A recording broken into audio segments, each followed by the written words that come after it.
কথায় আছে পরিকল্পনা না থাকার অর্থ হলো ব্যর্থ হওয়ার পরিকল্পনা করা। আজকের দিনে বিয়ে নিয়ে আমরা 1 বছর আগে থেকে প্ল্যান করি, কবে বিয়ে হবে, কোথায় বিয়ে হবে, কি ড্রেস পরবো, কি খাবো, কাদেরকে ডাকবো। অথচ প্রেগনেন্সির মতো একটা গুরুত্বপূর্ণ বিষয় অধিকাংশ ক্ষেত্রে আনপ্ল্যান্ড। আসসালামু আলাইকুম। আজকে এই ভিডিওতে আমরা আলোচনা করব প্রেগনেন্সি প্ল্যানিং কেন গুরুত্বপূর্ণ। অনাগত সন্তানের কোনো জেনেটিক ডিজিজ হওয়ার সম্ভাবনা আছে কিনা, যেমন thalassaemia, sickle cell anaemia. Pregnancy পিরিয়ডে রুবেলা বা চিকেন পক্স হলে বাচ্চার মধ্যে যে ইফেক্ট, হার্টের সমস্যা, ক্যাটারাক্ট হওয়ার সম্ভাবনা, মায়ের হেপাটাইটিস বি থাকলে সেটা বাচ্চার মধ্যে সংক্রমিত হওয়ার সম্ভাবনা। ডাক্তার হওয়ার কারণে এই জাতীয় সমস্যা আমরা প্রায়ই দেখে থাকি, যা অধিকাংশ ক্ষেত্রেই প্রতিরোধ করা যায়। আমরা এখন জেনে নেব প্রেগনেন্সি প্ল্যানিং এর সময় কোন কোন বিষয়ের উপর আমাদের নজর দেওয়া দরকার। মূলত 3টি বিষয়ের উপর আমাদের খেয়াল রাখতে হবে। প্রথমেই হচ্ছে মানসিক প্রস্তুতি। বিয়ের পর একটা মেয়ে নতুন সংসারে আসে, তার জীবন, পরিবেশ সবকিছু পরিবর্তন হয়ে যায়। একটা নতুন পরিবেশে সবার সাথে খাপ খাওয়াতে তাকে কিছুটা সময় দেওয়া দরকার। স্বামী স্ত্রী নিজেদের মধ্যে, পরিবারের অন্য সদস্যদের সাথে তার একটা ভালো সম্পর্ক হওয়ার জন্য যদি কিছুটা সময় দেওয়া হয়, পরবর্তীতে তার জন্য সংসার পরিচালনা করা অনেক সহজ হয়ে যায়। এবং স্বামী স্ত্রী যদি নিজেদের মধ্যে আলোচনা করে প্রেগনেন্সির ব্যাপারে সিদ্ধান্ত নেন, সেটা সবসময় ভালো। দ্বিতীয় যে ব্যাপারটা আমরা খেয়াল রাখবো সেটা হচ্ছে মেডিকেল অ্যাসপেক্ট, অর্থাৎ যেটার জন্য আমাদের ডাক্তারের সাহায্য প্রয়োজন। ডাক্তার মূলত যে বিষয়গুলোর উপর নজর দিবেন সেটা হচ্ছে প্রথমে ফ্যামিলি হিস্ট্রি, অর্থাৎ পরিবারে কোনো বংশগত ডিজিজ আছে কিনা, থ্যালাসেমিয়া বা সিকেল সেল অ্যানিমিয়া, তাদের কাজিন ম্যারেজ কিনা, পরিবারে হাইপারটেনশন, ডায়াবেটিস, থাইরয়েড, টিবি,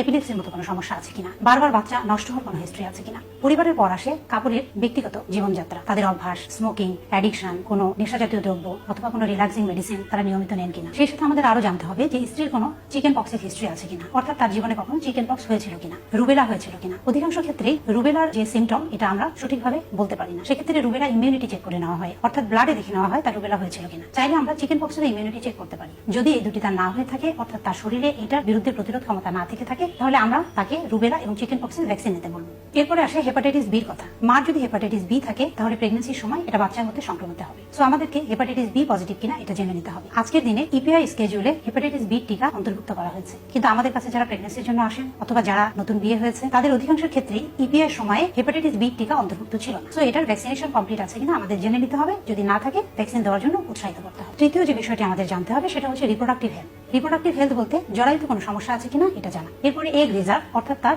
ডিম কিরকম আছে সেই সম্পর্কে খোঁজ নেওয়া। টিউব দুটো খোলা আছে কিনা সেটা আমরা টেস্ট করে জেনে নিতে পারি। অনেকে মনে করেন কিছুদিন চেষ্টা করার পর টিউব চেক করা যেতে পারে। চেষ্টা করার শুরুতেই টিউব চেক করা বা কিছুদিন চেষ্টা করার পর না হলে টিউব চেক করা, দুটোরই সপক্ষে এবং বিপক্ষে যুক্তি আছে। সো ডাক্তার যেটা ভালো মনে করবেন তিনি সেইভাবে সিদ্ধান্ত নেবেন। এরপর আসে হাজব্যান্ড অর্থাৎ মেল ফ্যাক্টরের কোনো প্রবলেম আছে কিনা। ছেলেদের প্রবলেম আছে কিনা জানার জন্য একটা টেস্টই যথেষ্ট, অর্থাৎ সিমেন অ্যানালাইসিস। এই সবগুলো বিষয় আমরা এই জন্যই জানার চেষ্টা করব। এর প্রত্যেকটিরই বাচ্চার উপর প্রভাব আছে এবং এর কোনো একটাতে যদি সমস্যা থাকে তাহলে প্রেগনেন্সির জন্য আপনার ডক্টরের সাহায্য লাগবে। আমরা আশা করি আজকের এই আলোচনা যারা নতুন বিয়ে করেছেন অথবা যারা বাচ্চা নেওয়ার কথা ভাবছেন তাদের প্রেগনেন্সি প্ল্যানিং এ কিছুটা হলেও সাহায্য করবে। প্রেগনেন্সি প্ল্যানিং নিয়ে আপনাদের যদি আরো কোনো প্রশ্ন থাকে আপনারা অবশ্যই আমাদের কমেন্ট বক্সে জানাবেন। আমরা ভবিষ্যতে সেটা নিয়ে সম্পূর্ণ আরেকটি ভিডিও করার চেষ্টা করব।